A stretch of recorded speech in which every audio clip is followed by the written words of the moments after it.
Então, se nós entrarmos lá no meu jornal, lá, Jornal Agora,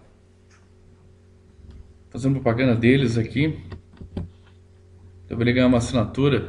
Mas se eu entrar lá na página deles, tá aqui, ó, e ficar uma semana, 2 semanas, um mês, e ele não tiver nenhuma um comando interno dentro dele que mande atualizar essa página, recarregar o refresh dessa página aqui, eu vou visualizar as mesmas notícias e posso clicar em qualquer notícia, se não foi apagada, e ele irá abrir.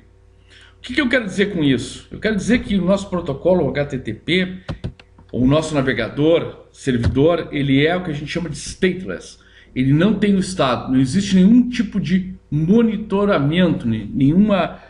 eu não sei se está no estado inicial, se já carregou, se está carregando, não faço esse tipo de controle. Isso tem vantagens e tem desvantagens. O protocolo HTTP provê alguns mecanismos de comunicação ou métodos de ações possíveis, né, de verbos possíveis para ele, que são 8, que nos interessam: o método GET e o método POST. Já a gente vai entender por quê. Tem outros, que é o cabeçalho, transfer, delete, não nos interessa aqui. Se quiserem dar uma olhadinha, a RFC, se não me engano, é 882, que eu acho que é 82, o ano que ele foi consolidado, esse protocolo. E ele é um protocolo antigo, né? Bastante usado.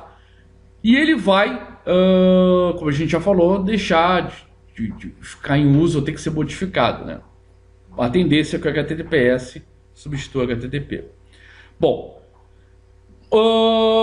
fora isso, o stateless tem uma condição muito importante. Quando eu carrego a página cliente-servidor, eu trouxe a página, pensando que no início as páginas eram monolíticas, né? Elas só haviam ligação entre elas via os links, né? Os hyperlinks. Uma página, ela não se comunica de maneira alguma, via de regra, com outra página. Primeiro que a comunicação é cliente-servidor. Então eu faço uma requisição e obtenho o retorno dessa página. E aqui eu tenho até no próximo slide uma ilustração que mostra isso. Na outra aula, nós vimos algumas, na introdução ao PHP, alguns desenhos. Até fiz uma coisa bastante infantil lá dos bonequinhos, computadores comunicando. Aqui eu tirei de um livro, tem até o livro aqui, ó, que é um livrinho bem simples e baratinho. Se alguém quiser investir nele, vale a pena. Ele é bem fininho aqui, tem parece meus guias rápidos aqui, mas ele aborda diversos assuntos que profissionalmente vai ser importante para vocês. Eu comprei esse livro em 2014 e ele já tem o segmento aqui do PHP 5.3. Então meu primeiro livro aqui que eu comprei era o PHP 4, que era novidade aqui. Já está velho aqui, várias anotações, mas é um livro ainda bom. Mas o que eu quero dizer? Essa imagem eu tirei dali, tá ali o Peter McTighe. A ilustração ela tá mais interessante no seguinte sentido. Nós vamos falar sobre algumas coisas aqui agora, mas ali, ó, ele abre o que a gente chama vulgarmente ou comumente de WAMP, LAMP, né? Que a gente já explicou isso, né? Que o WAMP vem de Windows, o L vem de Linux, mas é essa estrutura que é muito comum na internet, né? Não é a única possibilidade. Inclusive dentro de Linux e tudo mais, tem outros servidores, talvez até de melhor performance hoje, para tratar mais requisições que o Apache. O Apache tem as suas limitações, mas há muito tempo ele é bastante usado, né? Então, eu tenho um servidor web que fornece páginas, o Apache, e eu tenho ali rodando um MySQL, que é um banco de dados. No curso eu acho que a gente viu Postgres, se eu não estou equivocado. Mas poderia ter qualquer outro banco de dados, não interessa. E o PHP. Ou seja, eu tenho um servidor web que está fornecendo páginas web, e ele é capaz de interpretar scripts em PHP. Nos outros exemplos que eu tinha, as imagens era uma caixa única, isso. Aqui está bem segmentado. Então eu tenho a nuvem que representa a internet e o sinal das requisições idas e voltas, né? Eu peço página, eu recebo página. Uma página substitui teoricamente a outra, eu não conheço o estado da outra página e não troco informações com ela, até porque eu tenho que me comunicar com o servidor. Mas eu tenho essa necessidade de passar informações, então eu tenho técnicas de programação que me permitem vencer essa limitação. Então aqui, ó, basicamente isso aqui está de certa forma inerente ao PHP, está intimamente ligado ao HTTP, embora eu botei ele como transferir mensagem HTTP, mas deveria ser mensagem talvez entre páginas HTTP. Eu tenho 4 técnicas básicas possíveis de trocar informações. Eu tenho uma técnica muito antiga que hoje a maior parte dos navegadores e antivírus paga os cookies, né? Por questões que a gente não vai entrar aqui, mas é de segurança, em que necessariamente eles não têm que expirar e eu estou escrevendo na máquina do usuário. Mas basicamente qual é a ideia do cookie?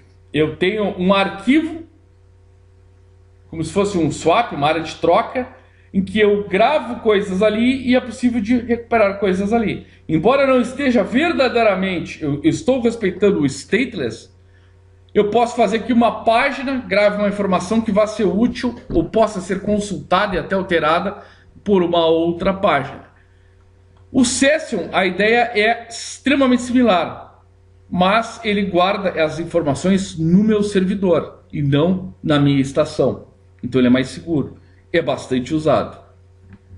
Geralmente quando a gente faz um login, por exemplo, a gente cria uma sessão, abre esse login lá no servidor e esse cara, as outras páginas conseguem ver se está autenticado ou não, pegar dados do usuário.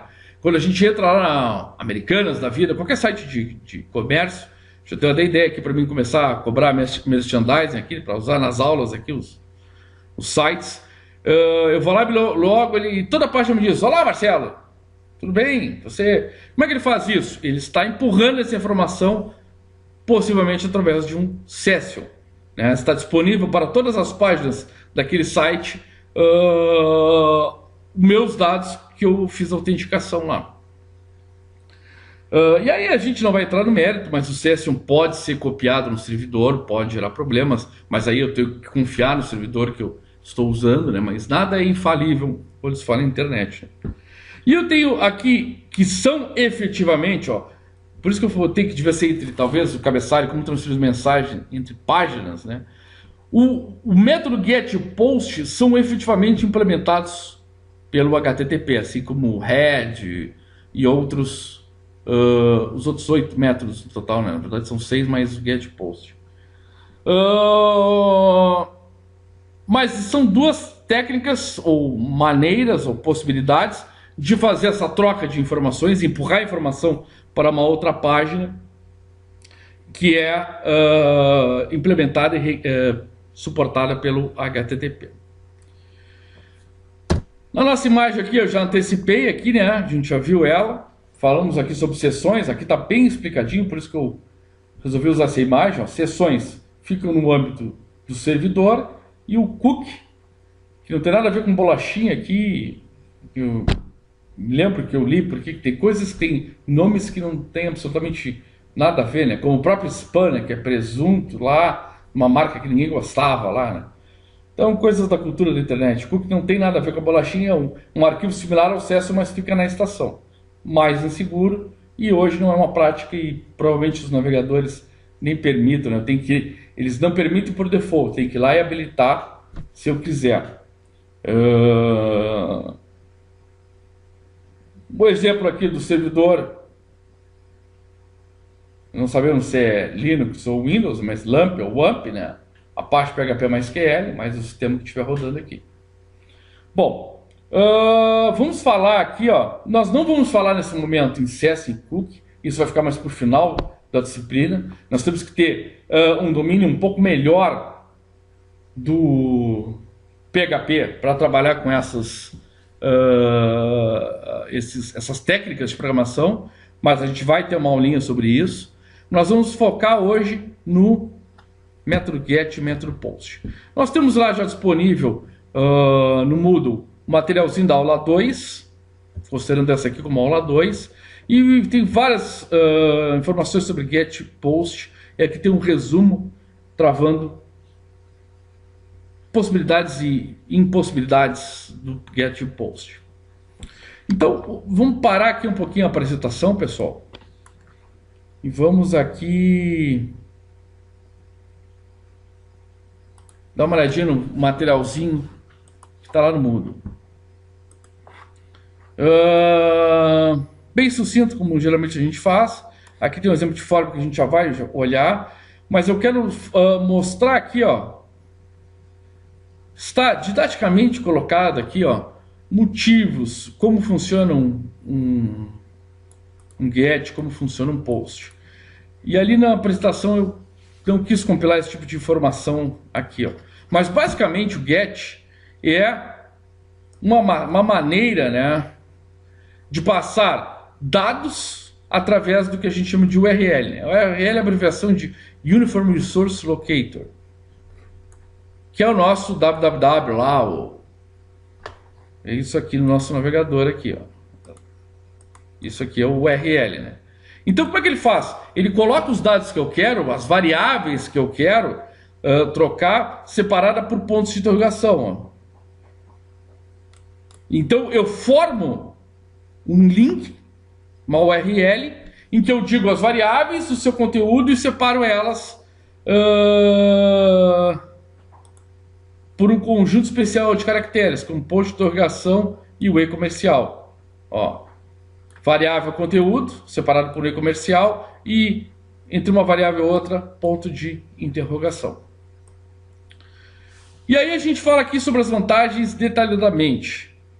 E fala como pegar e capturar, que é o que me interessa nesse momento. Eu tenho o que eu chamo no PHP de super arrays, tem variáveis globais em que a gente consegue capturar elas da seguinte maneira. É um array aqui associativo, que a gente ainda não viu esse conceito, mas basicamente eu vou usar $_get e o nome da variável que eu passei como parâmetro. E a gente já vai ver um exemplo disso, vai ficar bem fácil. E aí eu posso fazer o que eu quiser com esse dado, inclusive jogar ele para dentro de uma variável. Lembrando que as variáveis em PHP têm que ter o $, o cifrão, no início do nome da variável.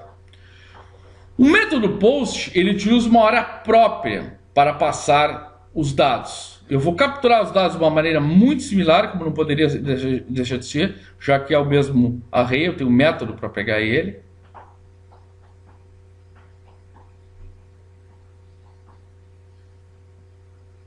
E eu não coloquei nenhum exemplo, acho que nele aqui. Mas é o $_post, para pegar ele aqui. Aqui tem, aqui, ó. Se não tiver, eu atualizo aqui. Mas assim como eu tenho $get, $_get, eu tenho $_post. E tem o request, que é uma gambiarra do PHP, que não é um método do HTTP. Mas ele tenta capturar o que for possível, e aqui tem uma explicação. Não recomendo usar o request. Tem um aviso aqui bastante prático, ó, que eu coloquei. A menos que você tenha uma razão real e convincente para usar o método get, sempre prefiro post. Por quê? E aí a gente volta para a apresentação aqui.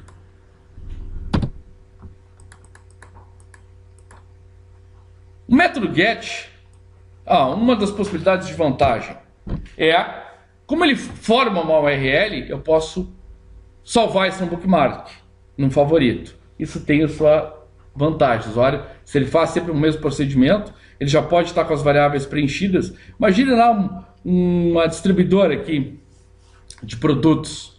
Eu tenho o código da filial que eu passo, seleciona a filial. Aí tem que digitar lá, procurar cidade e estado. Se isso for get, eu posso já guardar, fazer uma única vez e sempre entrar que eu quero os pacotes para Rio Grande, os pacotes para Picara Café, os pacotes para Pomelândia, não nos interessa. Um exemplo aqui. No post eu não consigo fazer isso. O post, ele transfere os dados de uma maneira parcialmente, digamos, oculta, dentro da própria estrutura do HTTP. Um outro problema, tem um tamanho possível de cabeçalho para ser enviado, e então eu tenho um tamanho de URL possível. Ou seja, eu também limito o tamanho das variáveis possíveis de serem passadas como parâmetro em um único momento. Uma outra consideração aqui, está todo o nosso guiazinho lá. Como eu enxergo, não consigo marcar aqui, como eu enxergo o código, as variáveis, eu posso alterá-las de maneira fácil e eu posso enxergar elas de forma mais fácil. Jamais usar para login o get, porque eu vou ver lá o usuário sem que ele está passando, né? Cada submit, como vai o URL, fica um log nos servidores, o post não, porque eu estou usando a funcionalidade do protocolo. E eu posso fazer o post expirar, e o HTTP eu não consigo expirar, que nem o exemplo do meu jornal, né? É um link, né? Se eu clicar amanhã, ele vai passar como parâmetro o número da notícia lá, data, não me interessa qual é a estrutura deles, e eu vou conseguir ver a notícia, se ela não foi apagada. Ou se eles não substituem uma por outra lá do dia. Mas é bastante possível. A nível de programação, isso não faz tanta diferença, como capturar uma ou outra vão ser muito parecidas. A gente vai ver isso aqui agora. O que eu quero que fique na mente? Post, via de regra, é o nosso padrão para trocar dados de formulário. Coisas muito básicas e simples eu vou usar o get. E aqui estão as explicações. E a gente tem coisas que, se vocês não... É muita informação num primeiro momento, a gente só tem que aceitar, né? Aceita que dói menos.